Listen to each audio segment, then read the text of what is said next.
So the last of the transcendental functions that we're going to take a look at are the trigonometric functions. The word trigonometry is derived from study of right triangle. So let's start there. Let's construct a right triangle. And let's take a look at this angle, which we call theta. Okay? Not theta like the cheese, but this is the angle theta. And what you'll notice is that there's an opposite side, there's an adjacent side, and that there's something called the hypotenuse, the longest side of the right triangle. There's a relationship between any two sides of the right triangle and that angle theta. Those are the trigonometric functions. So this is the right triangle derivation of this, and I want to start by talking about this derivation. Then we can talk about the unit circle derivation. All right. So you guys might remember that the sine of theta is equal to the opposite side divided by the hypotenuse. You may remember that the cosine of angle theta is derived as the adjacent over the hypotenuse. And hopefully you remember that the tangent of theta is defined as the opposite over the adjacent. From there, we can also define what's called the cosecant, the secant, and the cotangent. Those are just the reciprocals of sine, cosine, and tangent, respectively. So, if I was to have the cosecant of angle theta, that is the hypotenuse divided by the opposite. If I was to talk about the secant of angle theta, that is the hypotenuse over the adjacent. And then finally, the cotangent of theta is going to be the adjacent over the opposite. Okay. Much like the rules of the logarithms, what you should probably do is put these 6 functions somewhere accessible, okay? Whether it be in your notebook, whether it be on a note card, somewhere that you can memorize these if you don't know them already. What you also may remember is the acronym Sohcahtoa.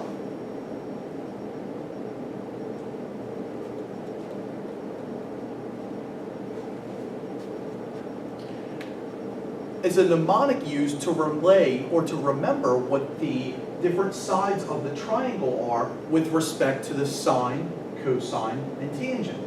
So, for those of you guys that remember this, and for those of you guys that don't, it might be an easy way to remember it. The sine is the opposite over the hypotenuse. So this is for the sine. The cosine is the adjacent over the hypotenuse. So ca. And then toa is the tangent, which is the opposite over the adjacent. Okay? So opposite over hypotenuse, adjacent over hypotenuse, and then finally opposite over adjacent. Sohcahtoa. The other 3 are just the reciprocal functions. So you may not necessarily even need to memorize them. Okay?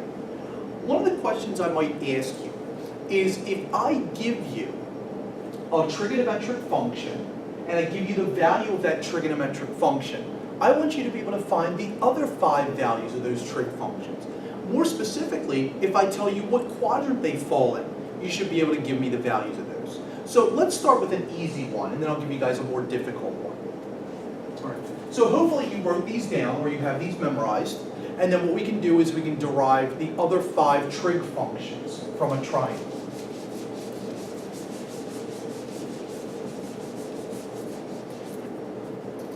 So a fairly easy example.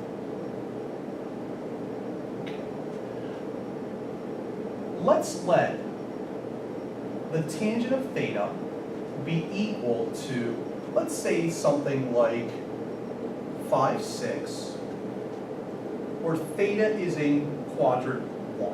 Okay, so that makes it really easy. Okay. I want to find the value of the other 5 trig functions.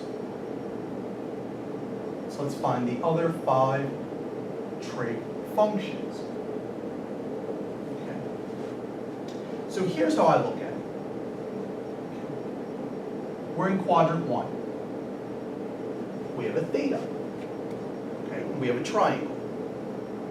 So that might be the easiest way to remember it, okay? So theta terminates in quadrant 1, okay? So this is going to be our initial ray, and this is our terminal ray. That's what a triangle is always built off of, an initial and a terminal ray, okay? And then we just draw perpendicular to the x-axis. We can construct it. We recall that the tangent of theta is the opposite over the adjacent. So we know that the opposite is 5, and we know that the opposite, or the adjacent, is 6. So we have an opposite of 5 and an adjacent of 6, because we're told that the tangent is 5, 6. So the opposite is going to be 5, and the hypotenuse is going to be 6. Notice they're both in the positive direction. We go right and up, and they're both, we don't have to worry about negative signs. That's why I said this one's fairly easy. To find the hypotenuse. You guys probably remember Pythagorean theorem. A squared plus b squared equals c squared, or side 1 squared plus side 2 squared is equal to hypotenuse squared. So it's fairly easy at this point, because now all we have to do is just take our 36 and our 25, and then 36 and 25, that's going to give us a 61. And then to find what the value of c is, we take the square root of 61 equals c. Now, technically, it should be plus or minus using our square root principle. But we never have a negative hypotenuse or a negative radius in this case, since we're dealing sometimes with the unit circle definition. So I'm just going to say that this guy right here is the square root of 61. At this point, all we have to do is just remember our Sohcahtoa, flip them over, and then we're done with this problem. The sine of theta is the opposite over the hypotenuse. 5 is the opposite. The hypotenuse is root 61. Okay. Some of you may remember that sometimes we rationalize denominators. So you might see the answer, if I was to rationalize it, as the square root of 61 times the square root of 61. So we divide those. You know, root 61 and root 61 is a 61. So a way that we might write the sine is 5 roots of 61 divided by 61. Okay? When you guys are doing this for me, okay, if you guys are giving me the answer, I'm okay with this, I'm okay with this. Okay? They both mean the same thing to me. In fact, it might be easier when you go to find the cosecant of theta to just flip this guy over and get root 61 over 5. Okay? So that, and you don't have to rationalize that guy. Okay? So this one's done. This would be like the back of the book or the more accepted answer. Okay? The first one's okay with me. If I ask what the cosine of theta is, well, the cosine of theta is the adjacent over the hypotenuse. The adjacent is 6, the hypotenuse is 61. So we can either say 6 over root 61. And again, if we were to rationalize by multiplying by root 61 over root 61, we would end up with 6 roots of 61 divided by 61. Then, to find the secant, we just flip this animal over. So the secant of theta is going to be root 61 over 6. Tangent we already had. Tangent was given to us as 5, 6. So tan theta, 5, 6. Cotangent of theta, 6 fifths. Okay? So we can't mess that one up. That one's fairly easy. Okay? All right. So again, what might be helpful is for you guys to memorize your Sohcahtoa, okay, if you haven't done so already. And then also make sure you can correctly implement the Pythagorean theorem to be able to get all 6 of the trig functions if I give you the terminal quadrant as well as the initial value for one of the trig functions. Now, as I said initially, this is an easier one. All right? What happens if we end up in a different quadrant? Let's do a secondary example of this.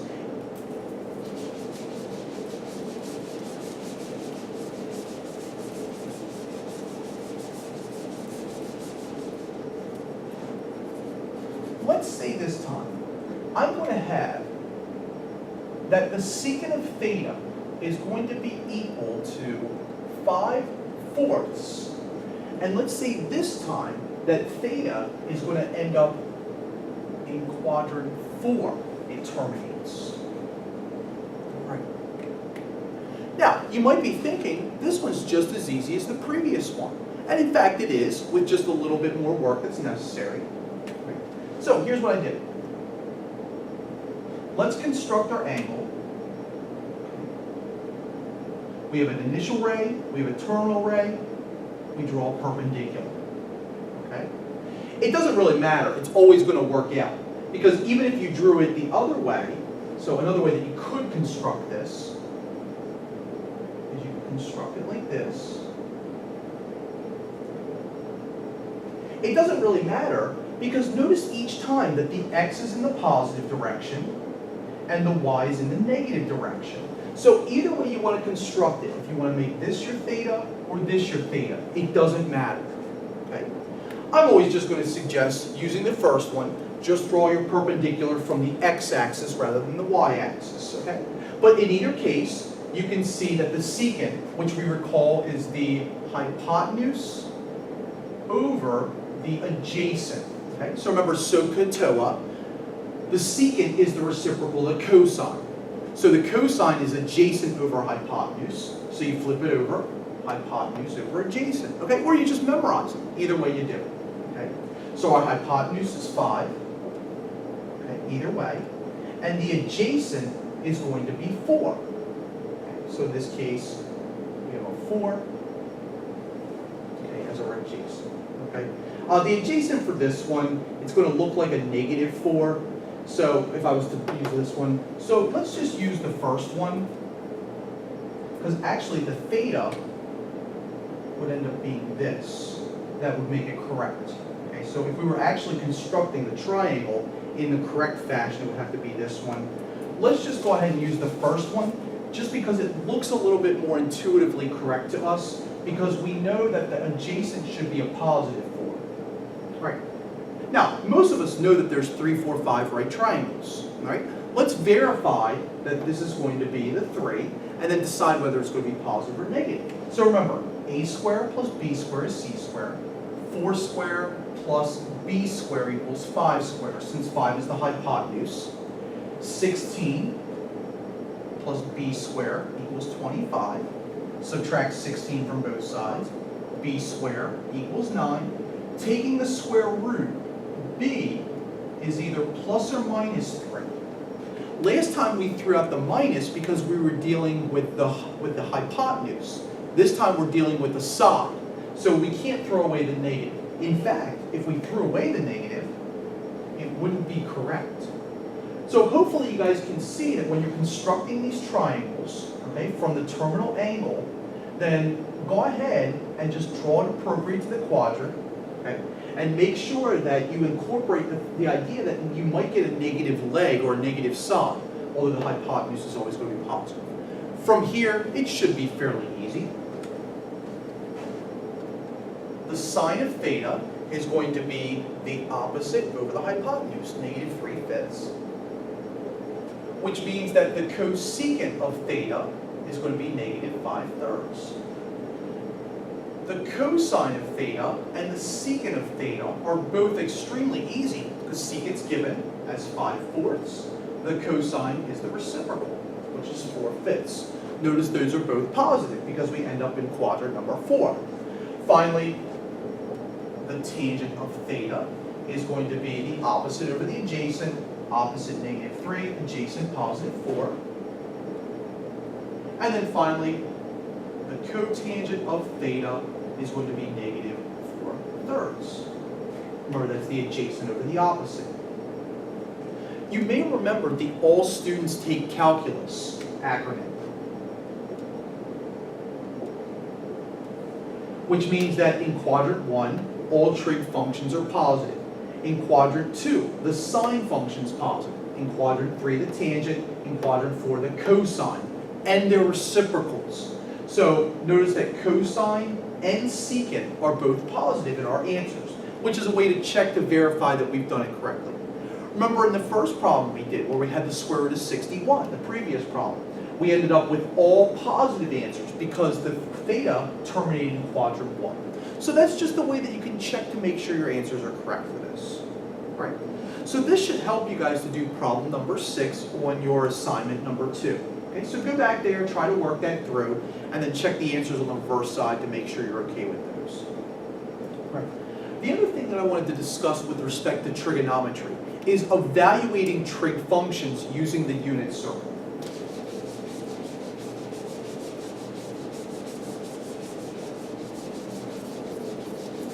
So this is the unit circle definition.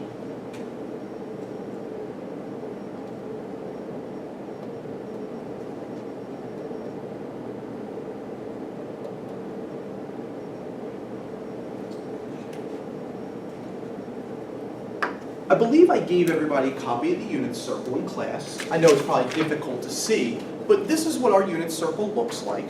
I'm going to try to get a little bit closer so I can kind of give a better description. Right? And if you'll just follow along with me, at the bottom of the page, you have your cosine, which is the x-coordinate, and the sine is the y-coordinate. From there, the other 4 trig functions are y over x for tangent, 1 over x for secant, 1 over y for cosecant, and x over y for the cotangent of a specific angle. All right? So this is where you should go is if I ask you what the cosine of 5 pi 6 is, or the sine of something like 7 pi fourths. So this is where you're given the angle. The other definition is when I give you the value of the trig function, but not the angle itself. Okay? A lot of students get confused as to when to use the table, or I'm sorry, this chart, versus when to go ahead and use the right triangle definition. All right. So let's just do a couple basic examples of evaluating the 6 trig functions of a given angle. All right. So for example, and this is a basic one, I want to find 6 trig functions when theta is going to be equal to, let's say, 5 pi thirds. All right, so here's the way that I do this. Okay. I go on my unit circle, I look for 5 pi thirds. Okay, so I'm going to go in the unit circle, and notice that all the radian values are given here. I'm going to keep going around, and check this out. At 300 degrees, or 5 pi thirds, and it might be difficult to see from where I am, just follow it around. You'll end up in quadrant 4 and end up at 5 pi thirds. Okay, I'm going to construct it on the board here. So here's my almost unit circle. It's more like a unit ellipse. Okay? And I end up here. This would be 300 degrees, otherwise known as 5 pi thirds. And what you notice there is that the x-coordinate is a half, and you notice that the y-coordinate is negative √3 over 2. Okay? So that's the first thing that you do, is you try to find it in the unit circle. When I say it, I mean the radian or the degree measure. Once you find that, remember we said that the cosine of 5 pi thirds is the x-coordinate. Okay? So every time you're looking for a cosine function, that's the x. So the cosine of 5 pi thirds is going to be 1/2, because that's the x-coordinate of 5 pi thirds. The y-coordinate is the sine function. So the sine of 5 pi thirds, if we look on the unit circle, negative √3 over 2. Okay. Those are basic. Everyone can do those just by looking those up. Now the tangent, remember the tangent is the y over the x. So that's the tangent of 5 pi thirds. The y-coordinate, negative √3 over 2. The x-coordinate, 1/2. So I end up with negative √3 divided by 2 divided by 1/2. You remember from basic arithmetic, if you have 2 fractions, you multiply by the reciprocal. So this is going to be negative √3 over 2 times the reciprocal of the denominator, which is 2 over 1. Those cancel, and I'm left with negative √3 over 1 or negative root 3. Okay? We're done. Because at this point, remember, we just take the reciprocals of those three. Okay? We don't even need to look anymore. So, I know that the cosecant of 5 pi thirds is the reciprocal of the cosine function. I'm sorry, the secant, since we started with the cosine function. The secant of 5 pi thirds is 1/2, or in other words, 2 over 1, otherwise known as 2. Okay? If I wanted to find the cosine, or I'm sorry, the cosecant function of 5 pi thirds, we flip over the root 3 over 2, so we get opposite 2 over root 3. If we wanted to put it into its rationalized form, we would say negative 2 roots of 3 divided by 3. And as I said before, I don't particularly care which way you put it, but just make sure that you can rationalize. Okay? Because there are going to be times in the course where you do have to rationalize. That's why I'm showing you how to do it. Finally, the cotangent of 5 pi thirds is going to be equal to the reciprocal, so it's going to be negative 1 over root 3, or in its rationalized form, negative root 3 over 3. Correct? Very important, especially when we start getting to solving equations regarding trigonometry, that we can understand the relationship between a trigonometric value and a trigonometric angle, going back and forth between those two. So hopefully this makes sense so far. Right?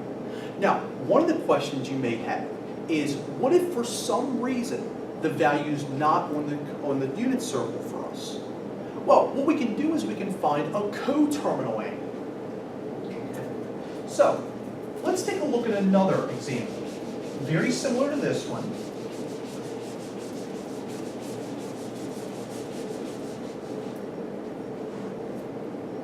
Let's say this time.